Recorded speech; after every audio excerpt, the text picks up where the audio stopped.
This is an interesting Kingdom conversation this week because the Chiefs will play the Broncos for the second time in 3 weeks on the schedule. Mitch Holthus with you, voice of the Chiefs, along with senior team reporter Matt McMullen.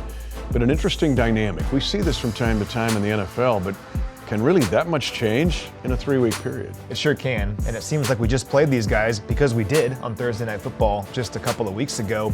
This is a stretch right now of 3 AFC West opponents in a row. We're 2-0 in this stretch. Let's make it 3-0 on Sunday. But these teams are different, even though only a handful of days are separating these matchups. The Broncos have Baron Browning back, an edge rusher, one of the better edge rushers in the NFL. He was second on the Broncos in pressures last season. He's back. And for the Chiefs, they added Charles Omenihu and McCole Hardman to this roster since we saw the Broncos last. And as we saw against the Chargers last week, those two guys already have made a big impact. Well, let's go back to Omenihu and what he means to this team. You and I saw it in the spring, and we thought, gosh, he can move inside and outside and be impactful against both.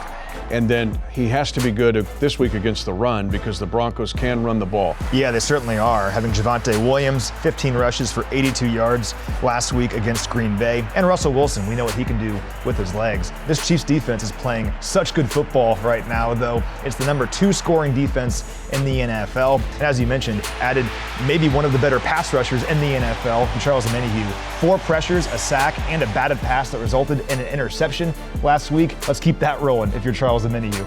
Now, the Chiefs' offense against the Broncos' defense. Remember, the Broncos' defense held the Chiefs to 1 of 5 in the red zone.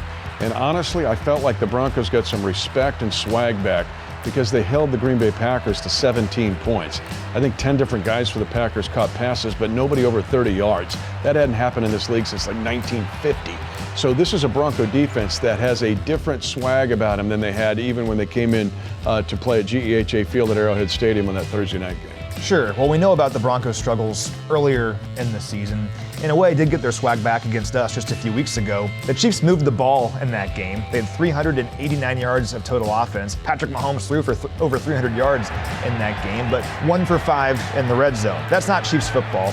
Fortunately, the Chiefs were better in the red zone this past week against the Chargers, finishing in the red zone against this Broncos defense, which is a proud defense, has players on it like Justin Simmons, Pat Surtain, guys that were on this defense last year when it was among the best defenses in the NFL. But if the Chiefs can finish in the red zone, I like their chances. We'll close out this way. Andy Reid, though, is trying to get this team prepared. If you look at the road record of Andy Reid in the AFC West, it's amazing. 20-1 in the last 21 division road games. Patrick Mahomes is 16-0 on the road in the division. You know that they'll try to be prepared. They're going to have to knock out Denver. The Chiefs are going to have to play very, very well in this game to win. But the way this Chiefs team wins on the road, especially in the division, is uncanny. It's really impressive, and it begins way back in May. We talk about this all the time. The Chiefs devote entire OTA practices during the summer to these divisional opponents. So it benefits them here in weeks like this, so they're ready for games like this. Bundle up. The expected high, 37 degrees with snow, the Chiefs and the Denver Broncos.